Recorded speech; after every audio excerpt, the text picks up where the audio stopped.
Welcome back to the Pause It For Me podcast. As usual and lovely as always, I'm here with my wife, Hannah. Hi, Andrew. Hi, how's it going? Good, you? I'm great. And we're here with a new collaborator, Dimitri, Abdul, Nour. Thank you so much for coming on. Thank you so much for welcoming me to your home. For sure. Now, I want to be clear to the audience. This is, like I said, a new collaborator with us. I met Dimitri at Ottawa Kino. He approached me after a short film that I screened. We had a little conversation. He talked to me about his short, The Addiction Status, which he sent me afterwards. It was really interesting. And Dimitri's obviously a go-getter because he messaged me and expressed some interest in coming on the podcast. And now here we are. This is probably our second conversation. Would you say that's accurate? Yeah, I think so. Like in person for sure. That we conversed through Messenger, and it's nice. It's good. It's the second time, and I'm glad to be here. Absolutely. So why don't you give the audience just a little bit of rundown of who you are and sort of your place in the Ottawa film scene and kind of what you do, how you spend your days. Who am I? What a question. Yeah. You know, sometimes we're not able to answer this question until the end of our life, and then we figure out who we are. Wow. Very subliminal, very, my goodness. But it's, sometimes we forget, like just this question, like, who am I? It's very deep, and you forget about it sometimes. But if I'll try to answer this question as, short as possible. Take your time. That's what you're here for. So I was born in Lebanon. I came here to Canada in 2006. That wasn't the plan to stay here. I just wanted to visit my grandmother who moved here in 2003. And the airport in Lebanon got attacked by the Hezbollah in 2006. So we couldn't go back. And my dad was like, he was still in Lebanon, and he was telling my mom, you know what? Start your papers, we're moving. I don't want to stay in Lebanon anymore. So I moved. I went to college, Cégep de l'Outaouais in Quebec, in film. When I was young, I remember I was like 3 years old. I would wake up before everybody at 7 a.m. and turn on the TV and just watch anything. And I think my love for film, we're going to discuss it further. I'm not gonna give all the punches away, and I just slapped the microphone. That's okay. We do it all the time. Yeah. There you go. But so my love for film and theater grew from a very, very young age. And I came here. I studied cinema at the Cégep de l'Outaouais, did a complete 180, went to theater afterwards at Ottawa U, and went back to film afterwards after graduating. So my film journey has been lots of learning, lots of growing, from creating like music videos to short films to acting in short films and being involved in the Ottawa community and knowing how much this community is very warm and very friendly and very helpful. So. Now, you're an actor, obviously, because you starred in The Addiction Status. But what would you say your hand mainly falls into on the on the average film set or your own projects? Where's your allegiance lie with where you fall in a film crew?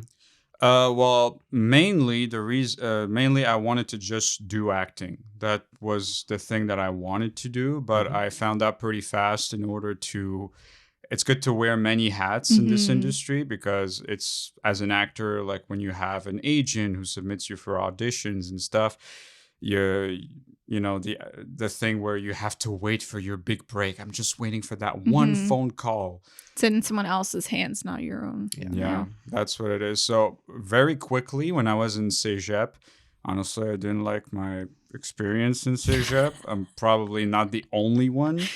It was very much like high school, where everybody had their own crew and stuff. And people were actually creating their own projects, getting themselves out there, going to student film festivals. And I was just sitting here by myself and being like, okay, I like this place. It's stagnant, but nothing's happening. So I decided to bet on myself and start to create. So in a nutshell, like to answer your question, I wanted to just do mainly acting, but now I'm targeting more film producing, filmmaking, directing, that kind of thing. Now that you've entered this film world, is your preference to still do acting, or has it changed your mind the more you're involved in this? It's weird. I feel like yes, I want to just do acting, but I like to learn new stuff every time, and I'm like weirdly enough, like film producing and directing is very enjoyable. Just to being able to work within a team and making it work, and being okay with not having all the answers, like right out the gate, you know. Uh, I like the collaborative atmosphere of it. So yeah, I think it's stretching out. I think I like acting, but I also like filmmaking and the producing aspect of it.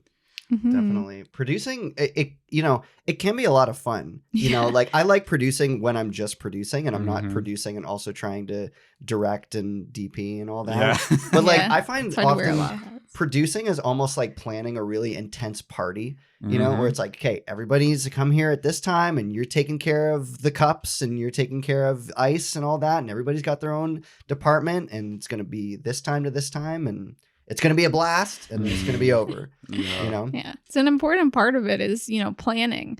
I think with a lot of creatives, they would just want to unleash and just be erratic. And that can be a mess, which is why it's so important to have above the line people being like, no, you have to do this for time and money's sake.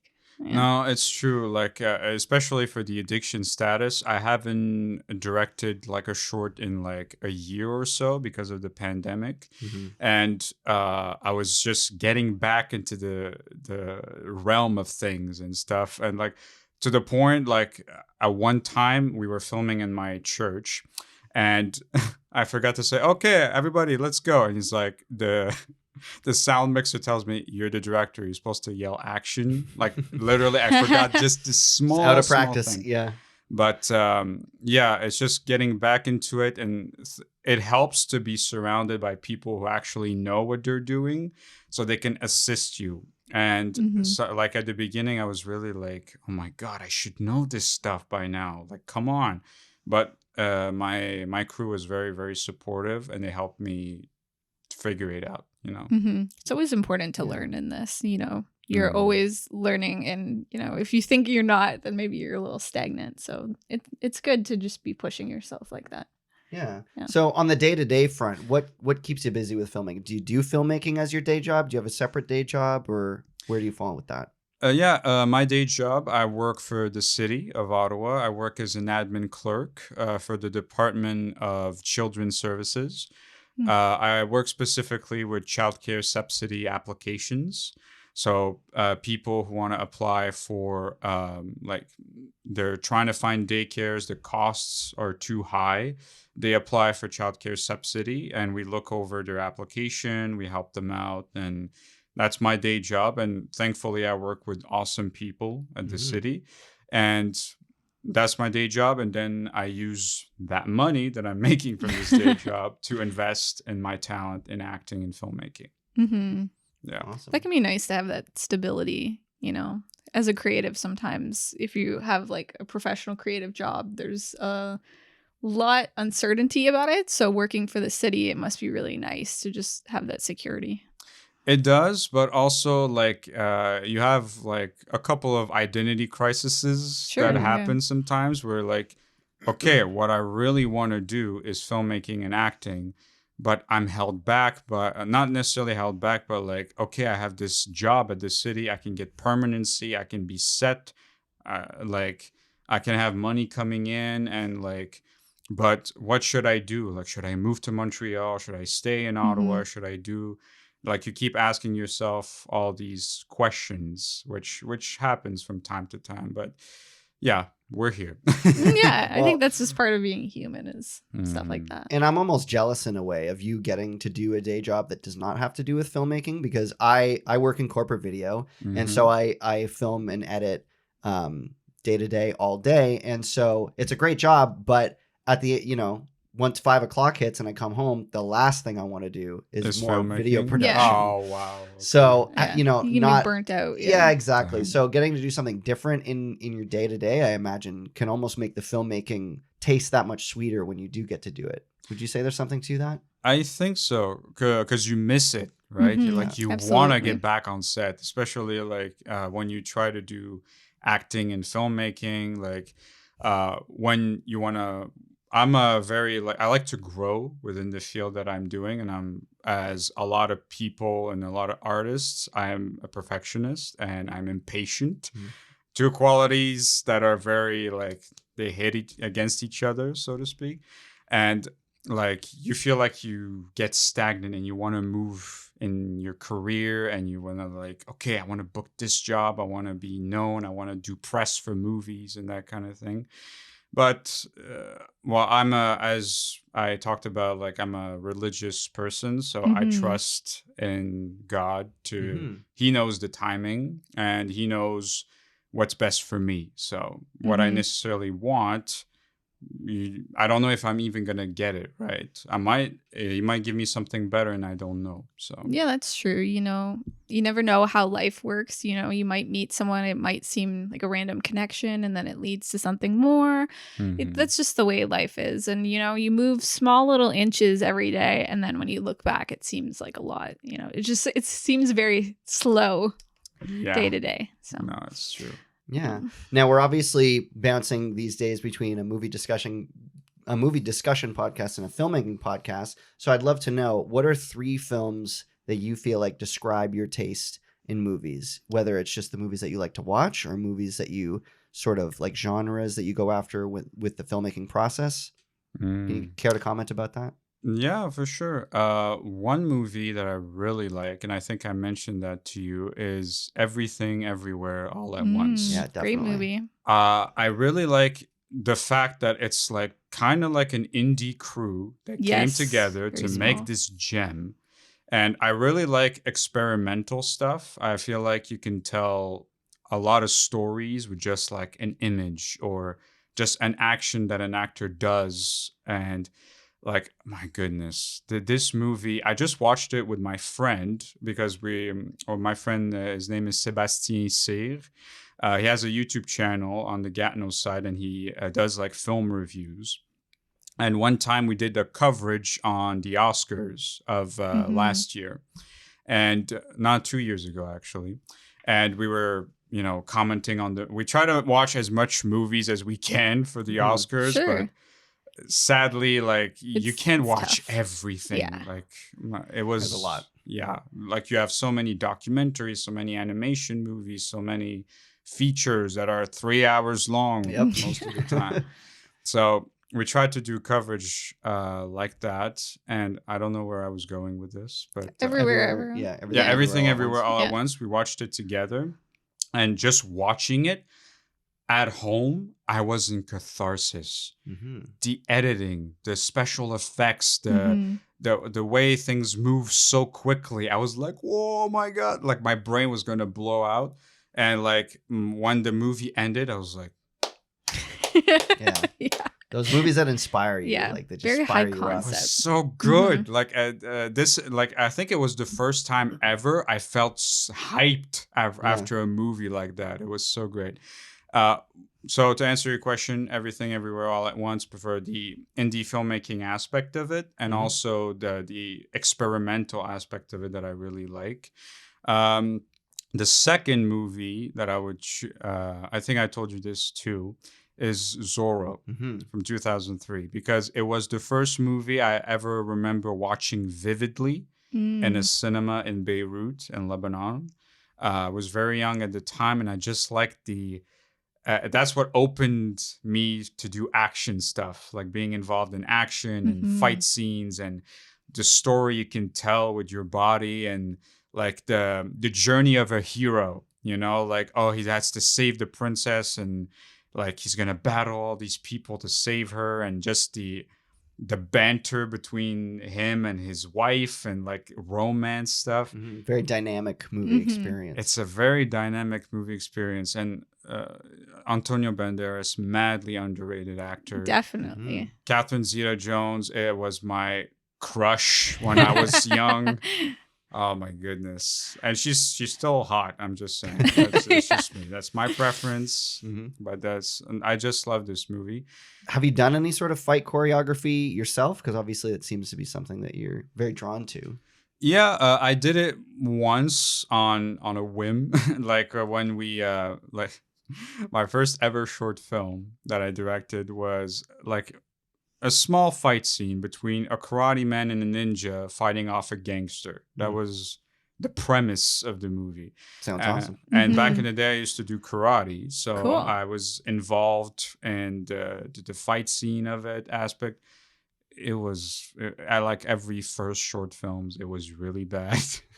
The editing sucked. The color grading was way too high, like cartoony, and it didn't go anywhere.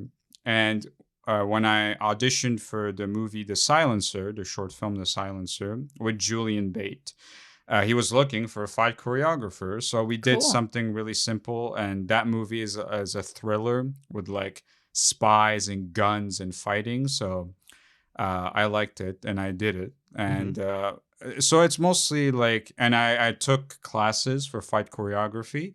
I went to Aurora, Ontario. I did a 3-day fight choreography workshop. I was stiff the first day and even stiffer the last 2 days. So yeah, I like this world. I like this world. Is that something you're looking to do more of in the future?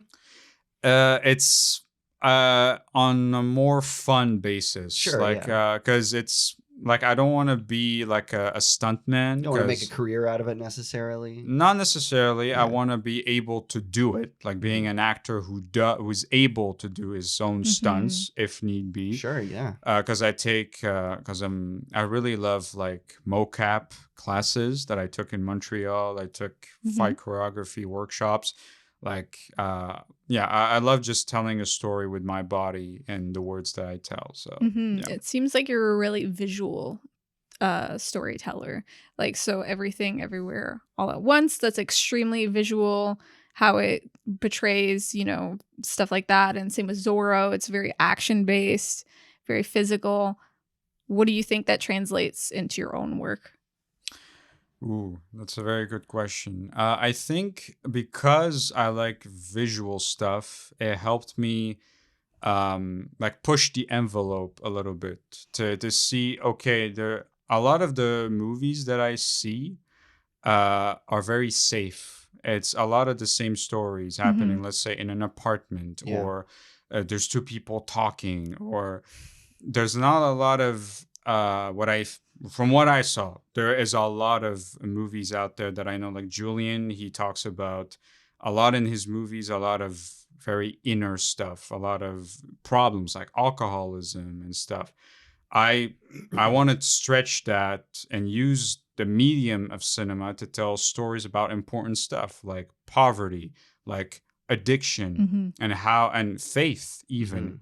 Like, honestly, I feel like in the faith world, when it comes to film, there's only like, this white suburban family who lives in a very upstate neighborhood with a fence around the house and carries the Bible everywhere.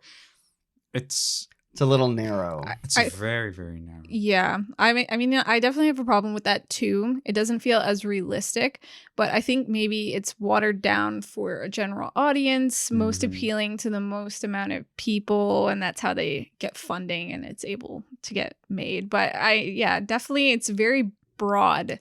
There's not a lot of nuance to a lot of those movies, unfortunately. Yeah, that's true. But I feel like every time I grow as a filmmaker, I feel like I want to stretch myself with, okay, what can I do to get away with saying something like that, or saying like something not necessarily vicious, but like open the eyes of the audience to that problem. And I just got my the third movie. Your third pick? Yeah. I would say Silver Linings Playbook. Oh, okay. Interesting. Yeah. Yeah. Because I like the acting of it. The honestly, I feel like the director, was it, who was David O'Hare? David O. Russell. David O. Russell. Mm. There you go. David O. Russell, he leaves room for his actors to being able to bring the words to life. Like Bradley Cooper, Jennifer Lawrence. If I remember, like in that movie, there was a scene with the brother of Bradley Cooper's character, and it's the first time you see this guy. And he tells him, like, look, I'm engaged. I'm this. I want to tell you stuff like this. I don't want you to blow up in my face. And the way he was acting, it felt like in his eyes, I could see the entire history of that character in just a few lines and the relationship he has with his brother.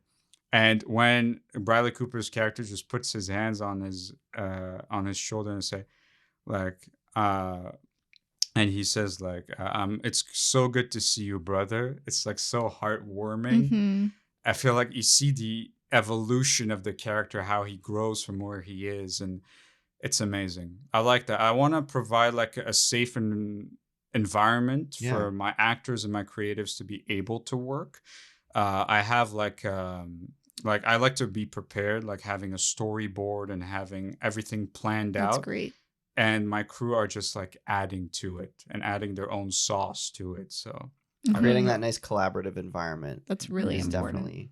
definitely key. I always love that question of like the 3 favorite movies, because it tells so much about, you know, how that person sees movies and stuff. And it comes back to a conversation that we've had where it's like, my brother enjoys movies with his brain. I enjoy movies with my heart. Hannah enjoys movies more so with her eyes. And I feel like maybe that's where you fall, is enjoying movies with the eyes somewhat. Some with all the heart. Spectacle. Yeah, a lot of strong themes. Like Silver Linings Playbook is all about like mental health and that kind of stuff. So it's definitely all tied together for sure. Awesome. Now you provided kind of a list of topics that you wanted to talk about, and I was so psyched to see a lot of these because I thought they were so interesting. Cool. But my next question is, do you find it difficult to balance mental health in an industry as intense as filmmaking? The $1 million question. Oh my goodness. It is. It can be difficult. I would just say not only, especially in filmmaking, because I went to, because I would like to eventually start working in the professional side. I just want to like, I think it's everybody's dream to like go and work in that industry. Sure, yeah. And then like you see professionals, when you actually talk to professionals, and they're like, no. Yeah. Because like for one time I mentioned to my Lisa Muser, my agent, that I would like to do script and continuity. Like I registered for a course. I don't know if you know Daniela Sayoni. She was the script supervisor on Shazam. Oh, okay. Oh, cool. Yeah. My Big Fat Greek Wedding. Like she worked on very A-list stuff, and she provided a course that I registered for. And Lisa told me, like, you know, that script is like the worst job in the film industry. You have to sit all day. You're fixing a screen. You have to, and after listening to the course, there's so much paperwork involved in terms of script that. Okay, I mean, I worked as an admin and I like paperwork, but not to that point, you know? Yeah. Well, and the downside of that is, because I've done that role before, is people only notice when you didn't get something right. Like if they don't notice the 100 times you were able to catch like a continuity error, they only see like the little thing. You're like, oh, I missed it, you know? Yeah, I know. So. It really sucks. And when I went to like intro classes for like Yahtzee, and the different unions like Actis and stuff. There was one that DGC, the Directors Guild of Canada, held at Algonquin College that I went to see, and they were talking about how to become an AD, like what's the process of doing it. And I found out really, really fast that it's a lot of problem solving, a lot of like thinking ahead. Definitely. And they were mentioning like the amount of burnouts that ADs went through, and I was like, yeah. You're kind of like the whipping person as well, because you have to be the bad guy and rein in the director and be like, hey, like we have to stay on schedule. You can't get the shot you wanted to get, and like. Yeah, imagine working with like Martin Scorsese or Guillermo del Toro and trying to tell him that.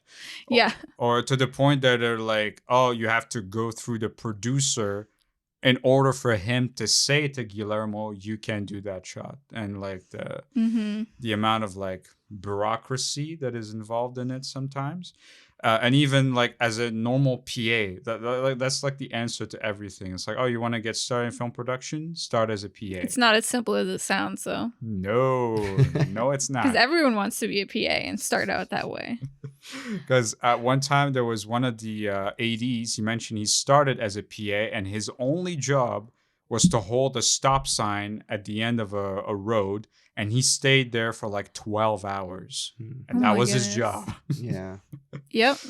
Oh my goodness. But just to go back to what you were saying about mental health, it's challenging in this industry. It's challenging, I believe, in every industry. And it's just a reminder that we have to take care of ourselves, because like the reason why mental health is very important to me is because in my I lost someone not necessarily close to me, but that affected me very deeply. Her name was Ariane. When she came in, I saw her in high school, I saw her in Cégep, and I saw her in university.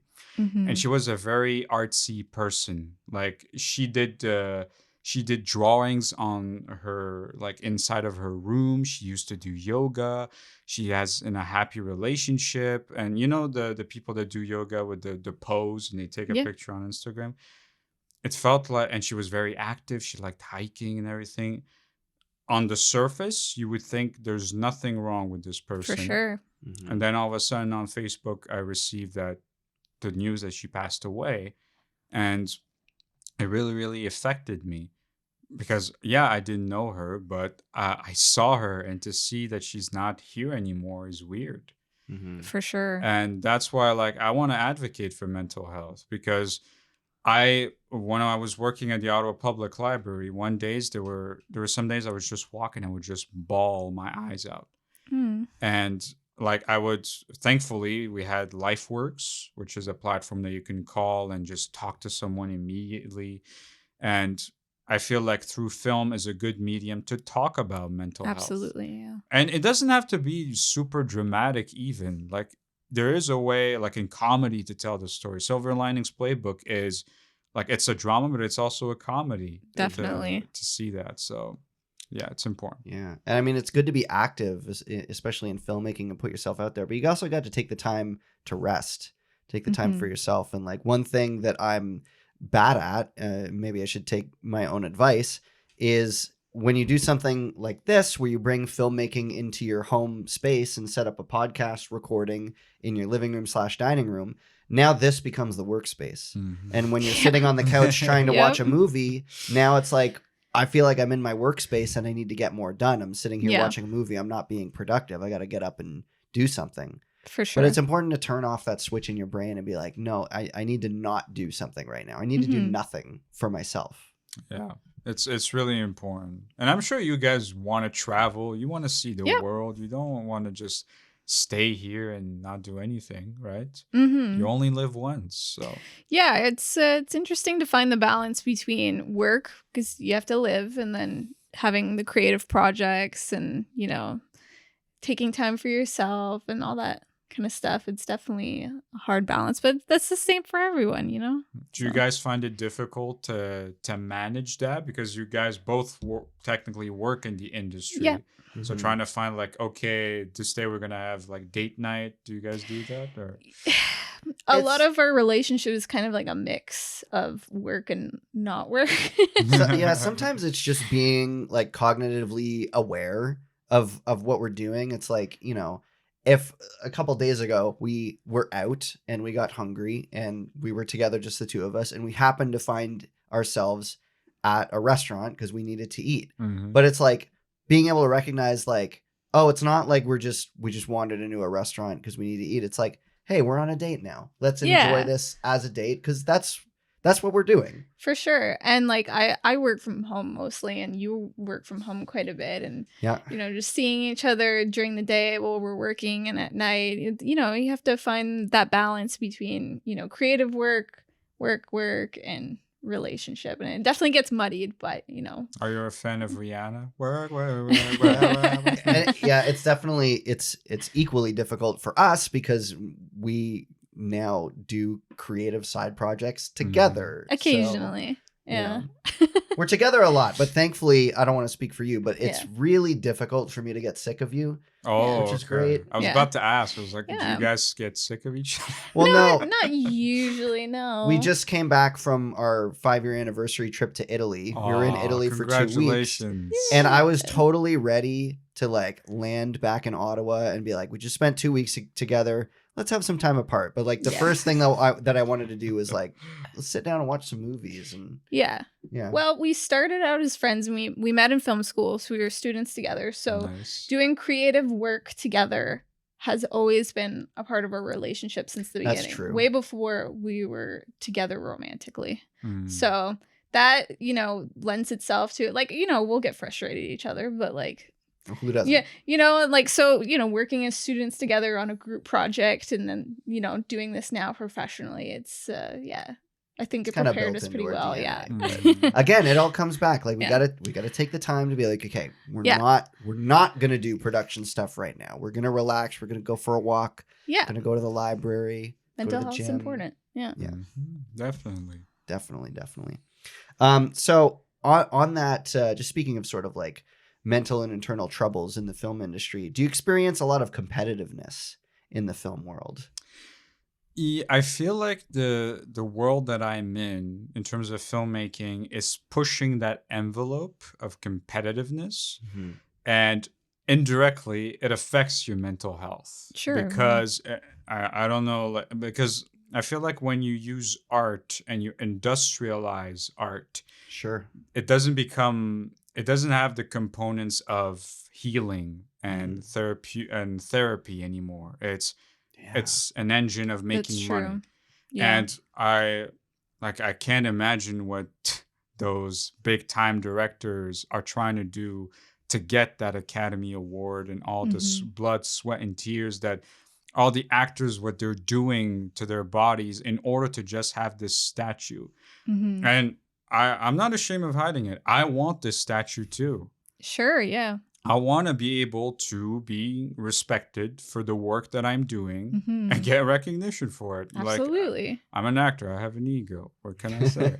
I feel like in this industry, some people, they have this ego. They want to, Yeah. You have to have a little bit, I think. a little bit To of be like ego. self-confident in what you're putting forward, because art is so personal. It's normally like you're bearing your soul, whether that's as an actor with your emotions, or telling a story as a director, or with photography. It is like, this is my work, this is the best I can do you like it? Mm. And, like, you have to be self-confident enough, if like people don't respond to it, to be like, no, I still think it's good. And to be able to move on from that, that's hard. It's really Yeah. like you're making yourself vulnerable, just saying, okay, I Mhm. did this thing. A lot of things inside my head are telling me this is not good. You should have changed that. Why didn't you use a blue backdrop for this? Come on now. Like when it comes to self-tapes, trust me, like all the like self-tape auditions, like we Sure. just worry about, like, because I was brought up, like there was a talent agency, I'm not going to name it, that would have this idea, this Americanized idea of how things work. And they would say, okay, blue is happy, gray is drama. Use this backdrop to do your self-tapes. Like, and It's interesting. yeah, and like they just had this very mechanical way of working. But acting, as you continue to study, as you continue to talk to different people, you recognize that it's not about that. Mm-mm. It's the least thing you need to worry about. It's the actual performance. Absolutely. That comes through the screen, and how you can get someone hooked in 3-10 seconds, just like that. Sure. It's That's why I like acting, Mhm. because you get to discover things about yourself, about others. It makes you a more empathetic fellow. And I feel like, to go back to the competitiveness of the industry, in my opinion, there's healthy competition, but when it's the only thing you focus on, Yeah. it's not healthy. It's For like sure. it, it doesn't help anybody. And to make a movie, you need people. You need a team. If you're an a-hole to everybody around you, what do you think is going to happen? Yeah. I think there's a lot less of that. Like, people are not tolerating that as much. Like, it used to be like, oh, this director is so awful, but he makes such great movies. But I feel like we're seeing a lot of that go away, thankfully. Yeah, I think the old guard is slowly vanishing. Yeah. And even when I went to that DGC meeting, they were talking about that. Now there's less of that. There's still a lot of challenges Oh, yeah. happening. Especially like, you know what happened with Rust and Alec Baldwin and that whole situation. Yeah. That armory person finally got, convicted, finally. Good. Because like, you watched it. When I saw that, I was so pissed. I was like, this is a professional person. Do you know how much time it takes to work in the film industry, first off? To get your start, to get, let's say this person is a full-time member of the union. For sure. It takes a heck of a long time to get there. Absolutely. People are watching, like they're breathing down your neck to see if you're doing a great job. And you don't even take the time to do your job properly and making sure that people are safe, and you're working with guns. Yeah. That's extremely frustrating. Yeah, that story just like it's so sad. Some of the general public reaction to it really upset me, because the story comes out, it's like, oh, Alec Baldwin shot someone on the set. People are like, oh, Alec Baldwin, what an idiot. It's like, that there's no way that was Alec Baldwin's fault. It's not his fault. It is the fault of whoever put a gun in his hand that had bullets in it. Yeah, it's supposed to be safe. Like we mentioned before, people are literally killing themselves to be a part of this industry, and they see this stuff. They need to be very angry. No, this is not good. Unfortunately, like, especially with the older system, there's a lot of nepotism, a lot of favoritism, and certain types of people it's easier for them to get jobs. Maybe you can speak to that as someone that's maybe more on the minority side of your experience with that, and how maybe it's been tougher, maybe it's been easier. I don't know. At the beginning, I was getting, of course, like when I was starting as an actor, my first gig that I ever got was playing a Syrian man with four children for a corporate video. And but the context of it was we were doing scenarios with judges from the provincial court to understand. It's called the Cultural Competence Program that this system was offering, and it's a very helpful thing. And back in the day, they would use like diversity and stuff as a crutch, but now absolutely. you see it's diversity, open. There's a lot of more programs for us. There's a lot of more support. I feel like it is changing, but also there's an extreme to everything else. I feel like now, because there's such an emphasis on diversity, that it's a box that you just need to check off. Right. Absolutely. But we have to remember that this industry is based on storytelling. So that diversity needs to bring in and add to the storytelling. If you're just putting it for the sake of putting it, what difference does it make? You're making it more obvious that they're even more different if you do that. Absolutely. I think that's why it's important to have people of color, minorities, queer people telling their stories on their own, so then you can see it through that lens and not someone just trying to check a box. Yeah, that's true. And I loved your point that you made earlier about, using art for healing and not, staying away from like the industrialization, fame and fortune aspect of it. I think that tends to make some of the best art, is when it's just like, funneling yourself through it. You know what I mean? It depends because, like for me, because of my Christian background, I find out day after day that it's better to be kind to yourself and kind to the world. And don't get me wrong, we're all human at the end of the day, and we want those things. And it's important to acknowledge that we want those things, but that there's a higher calling than that. And through the art of film, you can bring that to fruition. You mentioned wanting to talk about the pros and cons of doing faith-based filmmaking. Is that a topic that's important to you? I think it's better now. Yeah, it is important to me because, like we mentioned before, I feel like when in the genre of faith-based films is very, like in the West specifically, it's very saturated. It's like one way or the highway. Yes. But if you look at international movies, like I'm a Christian Orthodox, and we prone on the message of God is love. Absolutely. And we see stories of Orthodox saints being told now, like who lived in in Greece and who created so many monasteries and churches who are still open to this day that people can go and visit. They left a legacy behind. And I think it's important for us to know about those stories. And the thing that people forget is that they think saints are all these wonderful people that were chosen by God to do this thing. No. They were like us. They were humans. They had mistakes. One saint that I really, really love, her name was Saint Mary of Egypt. Saint Mary of Egypt, since she was 12, was hoeing herself, if that makes sense. Like she was like the sin of lust was so deep within her that she wouldn't even accept money for her services. She would just wanted to have intercourse with everybody and seduce men that were maybe on their way to become holy, and she would just bring them down to this darkness and feed their fantasies and feed their lust. And one time she went to Jerusalem and she was trying to get into the church of Jerusalem, big church, and an outside force was preventing her from coming in. And then she saw the icon of the Virgin Mary and she prayed to it, and then she was able to enter and to see the cross and to see how much Jesus loves her this much.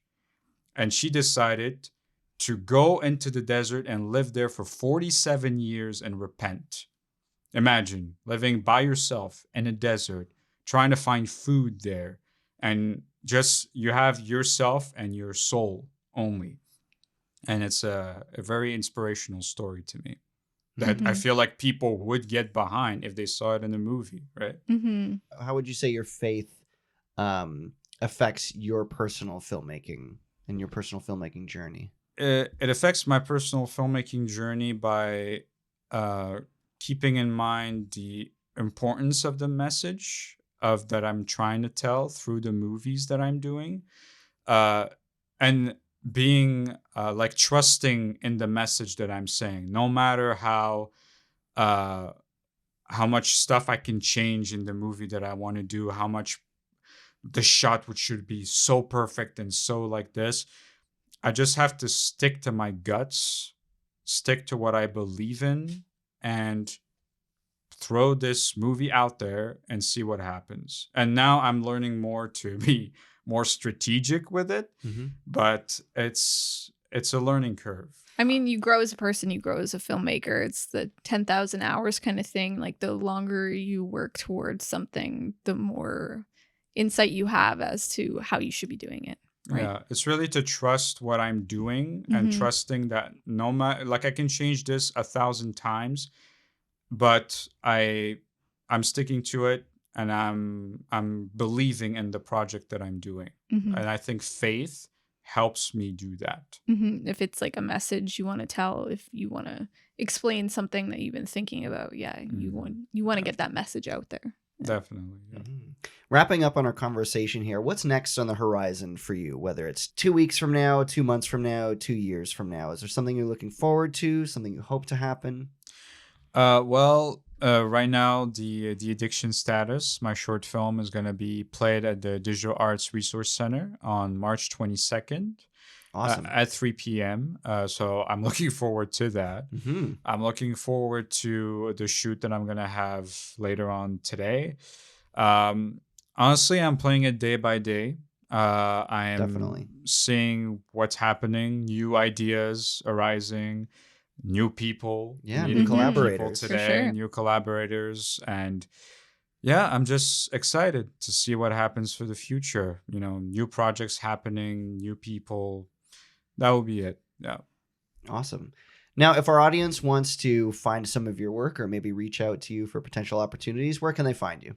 Sure. They can find me on Instagram at Abu, A like Apple, B like baby, OU, acting, ACTING on Instagram. And I can share my email address. They can email me as well. Dimitri, DIMITRI, 619, Dynamite. Very illustrious. I know. dynamite@gmail.com. If you have any questions about the world of acting, about the world of filmmaking, I'm growing in this career. I've been doing independent filmmaking since 2016, on and off. So I got some knowledge to share. So yeah, let's chat. Absolutely. Feel free to reach out to Dimitri anytime. And Dimitri, thanks so much for coming and chatting with us today. We really appreciated the perspective and the dialogue. So thank you so much for joining us. Thank you so much for having me. God bless you all, and be safe and be happy. Right on. Take care.